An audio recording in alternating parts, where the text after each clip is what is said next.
Greetings. My name is Roberta Hartling Gates, and I am the author of number 12, Rue Sainte-Catherine, which won the Friends of American Writers Prize in 2025. It's a collection of short stories focusing on Vichy France during World War II. To give you the flavor of my book, I'm going to be reading an excerpt from the title story. It features a young girl named Eva who smuggled Jewish children into Switzerland, as well as Klaus Barbie, who was the local Gestapo chief. Number 12, Rue Sainte-Catherine. Early on February 9th, 1943. In a small apartment on Rue Vendôme, 20-year-old Eva Gottlieb is sipping a mug of ersatz coffee when her mother appears in the kitchen. Eva takes one look at her, from the Russian-style scarf on her head to the oversized galoshes on her feet, and bursts out laughing. "Oh, Mamo," she says, "you look like a babushka." Her mother frowns. "Have you looked out the window, ma chère? Don't you see that it's snowing?" But then she glances at the ridiculous galoshes, which were once her son's, and laughs herself. "I just hope I make it to work and back," she says. Eva takes another sip of her coffee. "Lucky for me, I get to stay in," she says, grateful to have the day off after her 80-mile trip back from the Swiss border yesterday. But her mother only looks at her. "Eva, you're not going to miss your piano lesson, are you?" "My piano lesson?" "Yes, your piano lesson. It's at 9 o'clock on Mondays, isn't it?" "Today is Monday?" "Oui, c'est aujourd'hui lundi," says her mother, who starts wrapping up a little bread and some cheese for her lunch. "And Madame Larcher needs every sou she can get. Besides, you know how much you love to play. It's your passion." Eva smiles. It's ludicrous, but her mother still believes that she was born with an extravagant gift for music. Eva knows better. She is competent at best. And besides, the real reason for keeping up with her lessons is to maintain contact with Jacques, Madame Larcher's 22-year-old son.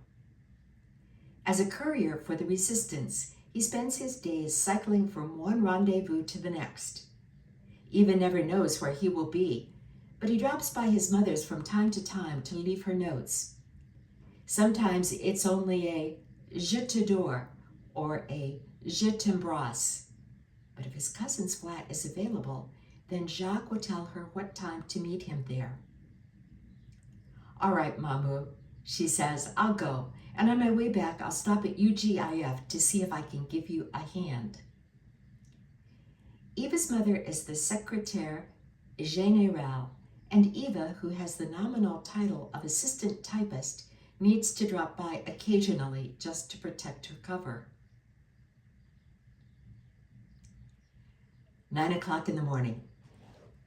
By the time Eva arrives at Madame Larcher's, she's a mess. Her hair is damp and stringy, and her shoes are so wet they squish. But Madame Larcher seems oblivious. "Entrez," she says, ushering her pupil into a drawing room that is disconcertingly empty. When Eva began taking lessons, there were paintings in heavy gold frames and delicate pieces of Limoges. Now they've all been sold, leaving nothing of value except Madame Larcher's grand piano. It stands near the window, glossy and black, its top lifted in a one-winged salute. "I'm sorry I'm so wet, but it's a nasty day," says Eva, propping her umbrella in a corner. Madame Larcher clucks sympathetically. "You are so right, my dear, but what can we do?" She helps Eva out of her coat and hangs it on a hook. "The important thing is that you're here. So many of my students have..." Her voice trails off, probably out of delicacy. A lady does not mention her poverty, but Eva knows how circumscribed her life has become. The bare room speaks for itself. Hoping to change the subject, Eva pulls some sheet music out of her bag. Look, a friend from work let me borrow these Beethoven pieces. I thought maybe you could help me with them. Madame Larcher laughs good-naturedly. You are ready for Beethoven? She asks, but then adds in a more serious tone of voice, Mais pourquoi pas? In times like these, we need Beethoven. As Madame Larcher leads the way to her piano, Eva wonders about Jacques. Isn't there a note from him? But Madame has said nothing, so she has to assume that there isn't. Eva arranges herself on the bench. As always, she's a little intimidated by this piece of Madame Larcher's, which is not just a piano, but a blutna, a make so renowned that it was the choice of Liszt and Tchaikovsky. Eva's playing is in sad contrast to this magnificent instrument, but she can't help feeling excited. She straightens her back and takes a deep breath, ready to let her fingers drop onto the keys when Madame Larcher interrupts her. Oh, before we start, I should give you this, she says, reaching inside her sleeve and extracting a small piece of paper. Eva snatches up the note. Merci, she says, and slides it into her pocket. Don't you think you should open it? It's from Jacques. Eva stares at her. How can she read a note from Jacques? A love note with her sitting right there. Doesn't she understand how impossible that would be? But apparently, Madame Larcher does understand, because she offers to make them some tea. It's such a frightful day. I think we need something hot, she says, and heads for the kitchen. When she's gone, Eva pulls the note out of her pocket as her heart pounds absurdly. She loves Jacques so much that everything having to do with him is somehow amplified. He laces up his boots, and she cannot help but admire the brisk way he does it. He kisses the inside of her elbow, and the sensation lasts all day. He tells her about the things he's seen on his trips around the city, a car with a wood-burning engine, a pig being fattened in someone's basement, and she commits his stories to memory just so she can have the pleasure of repeating them to herself later on. Eva is still gazing at Jacques' note when Madame Larcher returns. The message, just a few short words, meet me tonight, 7 o'clock, you know where, has revived her. Bonne nouvelle, I hope, says Madame Larcher as she hands her pupil a cup of tea. Eva nods, looking at the delicate blue and white cup. It's from Madame's prized set of Meissen, or rather what's left of it since she had to sell most of it. It saddens Eva to think about that, but she can't help being gratified. A year ago, Madame Larcher would never have brought out her blue onion china for Eva. In fact, she probably wouldn't have served tea at all. It makes Eva think that if she and Jacques ever decided to get married, Madame Larcher might not oppose it. There's a vast social gulf between his family and hers, but war is a great leveler. If nothing else, it's brought them together. Two Jewish resistants who wouldn't have met if it hadn't been for a madman in Berlin ranting about racial purity. 11 o'clock in the morning. When Eva arrives at the UGIF office, she is startled to find a man with a gun on the other side of the door. Eva, who's more confused than frightened, looks around for her mother. Where is she? But the man redirects her attention with a vigorous slap. Automatically, Eva's hand flies up to her cheek, but she drops it immediately, realizing that a reaction is probably what he's after. Well, he won't get one from her, she vows, watching dispassionately as he pokes through the contents of her rucksack. Her wallet containing a few francs, a tube of lipstick, a comb and some hairpins, a box of matches, and the sheet music from her lesson, which the Gestapo guy picks up and studies. But this is too much for Eva. The rest of her things, yes, he can have them, but not the Beethoven. It's not even hers, but Gilbert's. Please, I need that, she says. You mean this? He asks, dangling the music in front of her. Eva stares at him, taking in the grin on his ghoulish face, and snatches the music out of his hand. Then, not knowing what else to do, she rolls it up and slips it inside the sleeve of her coat. There, gone, out of sight. The ghoul shrugs his shoulders. You want it so much, then go ahead, keep it, he says, pushing her toward a man in a pinstripe suit. Eva had hoped that this man, who seems to be in charge, would have let her go as soon as he saw her French ID. But he only glances at her papers before confiscating them and ordering her into the back room where 20 or 30 people are already waiting. She spots her mother and gives a small wave. What she'd like to do is sit down with her right now and tell her all about Madame Larcher and how she brought out her best china. And doesn't her mother think that's encouraging? But Eva's mother only frowns and gives a small shake of her head. At first, Eva is puzzled, but then she notices the guard standing just inside the door and decides that her mother is right. It's probably better if he doesn't know they're related, because what would happen if they compared their IDs? One in the name of Aurélie Gottlieb, the other, Eva's, in the name of Edmé Gardier. It wouldn't make sense for two people with such different last names and different addresses to be mother and daughter. In fact, it would be a sure tip-off that one of their cards was fake. 2 o'clock in the afternoon. The longer Eva waits in the back room, the more she worries that the Germans have somehow found out about her smuggling activities. The thought throws her into a panic.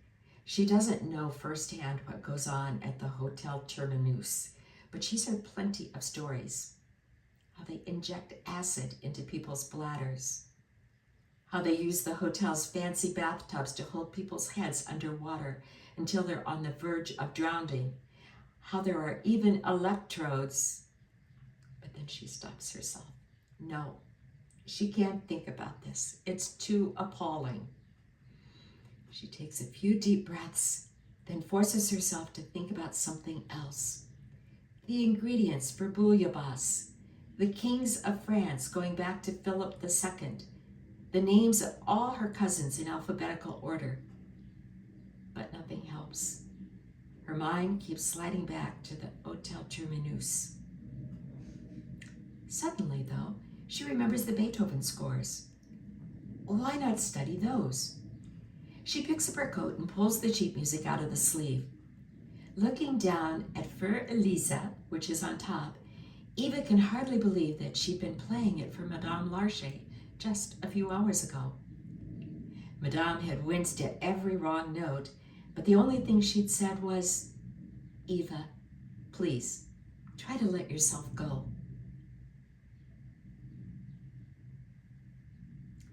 5 o'clock in the evening. As Klaus is making a last tour of the back room, he notices a mousy young girl whose head is bent over something in her lap. He can't tell what it is, but she's so completely engrossed in it that she seems to float inside a peaceful bubble belonging to her alone. Curious, he moves closer, then sees that it's sheet music. This is yours? He asks, picking up the music from her lap. No, not exactly. I borrowed it from a friend, the girl stammers as he looks down at what is the score for Für Elisa, a piece his mother taught him to play. Not that he was ever much of a piano player. He wasn't. He simply didn't have her touch. But it was one of her favorites, and so he kept at it. It was the only serious piece of music he'd ever committed to memory. He turns the pages, following the melody until, at some point, he starts to hum it.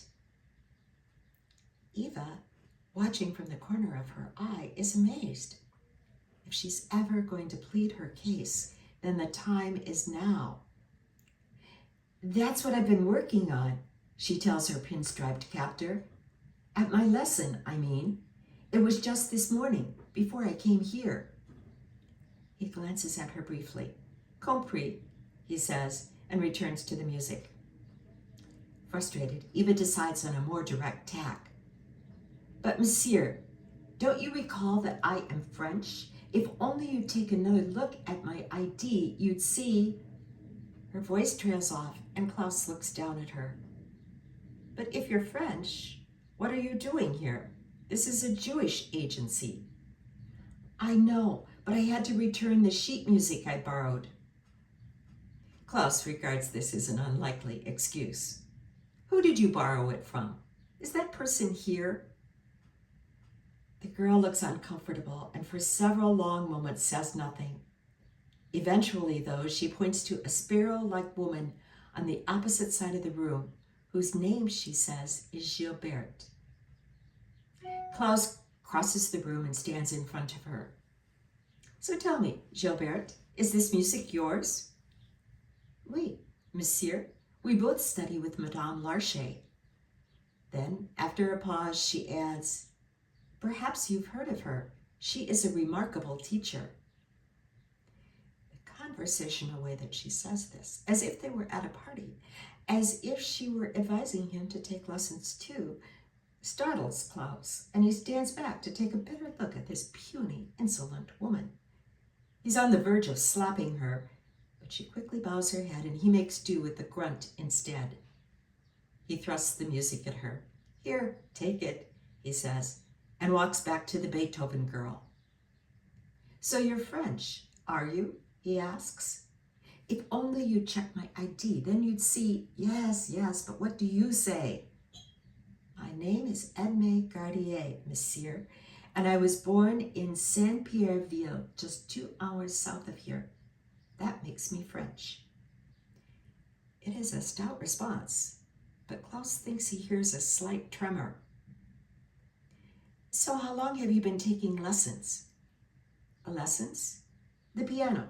If you've worked your way up to Beethoven, you must be serious. Eva is about to say that she's mediocre, not much of a student at all. But then she catches on and says, Oui, monsieur, music is my passion.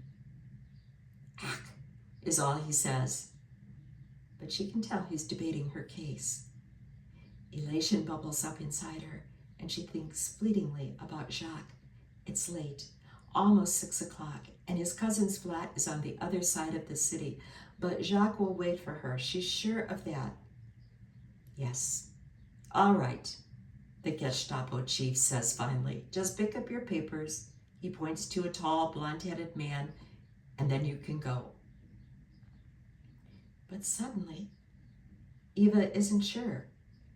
She wants to leave, of course she does. But what about her mother?